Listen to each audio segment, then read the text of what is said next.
The winter study I did freshman year was at the Williams Endowment Fund, which is like why we have so much money. They're the ones like making sure the money like stays safe and grows, right? And I remember like first day there, she's now the director of it, but at the time she was like co-director. Her name's Abigail Wadley, very lovely lady.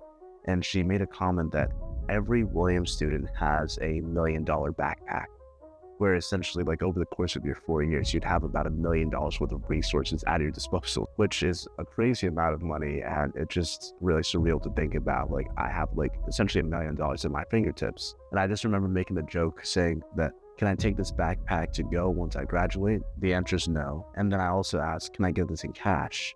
And the answer is unfortunately also no. But $1 million worth of resources is just incredible, and we're very, very lucky to have that. What resources do you think you made the most use of? I guess not, these aren't like necessarily like resources, but just things that I feel like I wouldn't have the ability to otherwise do had this $1 million backpack not existed to the extent that it does. And so for that, I would say two things. One is I'm been fortunate to be currently the co-president of the Society of the Griffins Black Men's Society on campus. It's one of the minority coalition groups, and it's something that my friend Dewey, who I hope you will take the time to interview as well. Like he started that our freshman year, I joined, but essentially our funding comes from the school and like money that we raise by ourselves, but primarily comes from school funding. And so we're able to host a lot of events throughout the course of the semester, throughout the course of the year, funded by this $1 million backpack.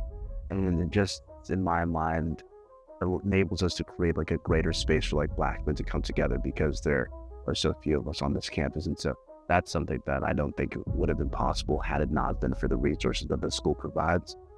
Something else for me, just like on a more personal level, like when I got here, I was really interested in singing. And so I got free vocal lessons that would have otherwise cost me an arm and a leg for the first like 2.5 years I was here.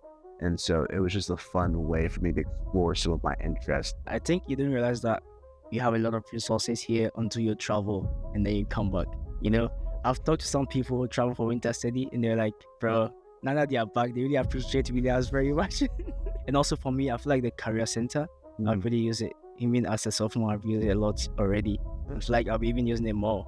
Did you ever use the career center? Or like, yeah, freshman year, I remember being like, people have freshman year internships. That I was like, I was unaware you could get an internship as a freshman. Yeah. And so I remember reaching out to the Career Center, and she graduated a long time ago, but there was this, like, I forget the title, but peer, like, helper, named Essence Perry. And I remember just sitting down in the leads booth with her for like an hour and a half as she like poured over my resume and left all these comments. And so I was definitely able to like take all that advice and modify it. And honestly, like her advice and the input I got from other members of the Career Center is what enabled me to like apply to my for my internship, which now led to my current job. So needless to say, the long change of events, it started off with the Career Center, took me to where I am today, essentially. I live in Virginia, but my family's originally from Ghana, and we're from Accra. Well, technically we live in Accra now, but my dad is from Jamaica, and my mom is from, at least my grandma's from Betsy Fee. I'm also pronouncing these names terribly. no, this, I'm impressed. To be honest, your pronunciation is actually amazing. And so, yeah, I go to Ghana quite a bit, honestly. Most of my family is still there. I was actually very fortunate enough, like I was in Ghana for our winter break, actually. Oh, so that's nice. I was able to go, like, I'm very close to my grandma, and like she basically partially raised me when I was younger. But then a few years ago, she was like, I'm not coming to the US anymore. It's too cold. I'm too old for this. And so she's been in Ghana the entire time. So got to go to Ghana, and I just got to spend as much time with her as I could, which was so much. That must be so nice. So much fun. Yeah. What do you think of Ghana though? I love Ghana. Like it's even though I don't live there full time, I've got an American accent, and my ability to speak tree has gone down the drain. I still consider it home. Yeah. I consider it home. I consider it a place where there's a lot of opportunity. Like going back to the whole political reason why I did political economy to begin with, it's like I know that in coming to the States and then living here, I was given access to a lot of opportunities that most kids in Ghana like couldn't have dreamt of or couldn't have access to. Like this whole like $1 million like backpack thing that we were talking about, right? Like the conversion is like 1 to like 15. Like that's 15 million Ghana cedis. Like the average Ghanaian is not seeing 15 million Ghana cedis. Like that's a crazy life differential. And so it's in knowing that I've lived such a different life than like my friends and family back home, I just know that I want to be able to take everything I've learned here and like go there to be able to like help put things into motion that would give them the same quality of life that I've had here in the States. So this is all to say, I love Ghana. I think it's easy to complain about the country and be like, we have all these problems, but it also means that there's so many opportunities, and that's what I really see when I look at the country. Yeah, I agree with you. That's so true. There's so much opportunity in Ghana, even though you have a lot of problems also. And like you mentioned, that means you also have a lot of opportunities. Yeah. And you have really an amazing goal. That's a great vision. There's not much people that want to go back to Ghana and do something that. Like, so it's very rare to find someone who wants to like go back to Ghana and do something to help people. Yeah.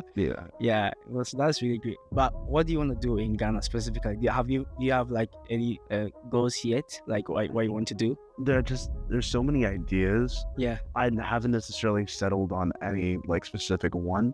All I know is that a lot of the ideas I have require so much money. And so I think my first course of action is not like I'm saying I'm going to go back to Ghana, I'm going to do this very specific thing, and I'm going to change everything. Like, Yeah. I'm delusional, but I'm not that delusional, right? And so I think it's more so thinking like, how can I best set myself up here in the States so that regardless of whatever I do end up doing in Ghana, I'll be able to actually have the like resources and network and support to enable me not just to like implement it, but implement it well, because those are two very different things. Yeah. That's great. I heard someone say that Africa has a lot of small businesses, but they don't have big businesses. You read that from The Economist, didn't you? At least Yeah. because I read Yeah. I read the exact same article, and it's something that I hadn't thought about before, but I was like, you know what, they're right, because at least like in Ghana, like you drive down the street, and the moment that car stops, everybody at the side of the road selling you goods could be considered like an individual small family business, right? And so I do believe that there is a need for these like larger corporate entities. That sounds kind of bad, but like in this sense, I do think it would be a good thing.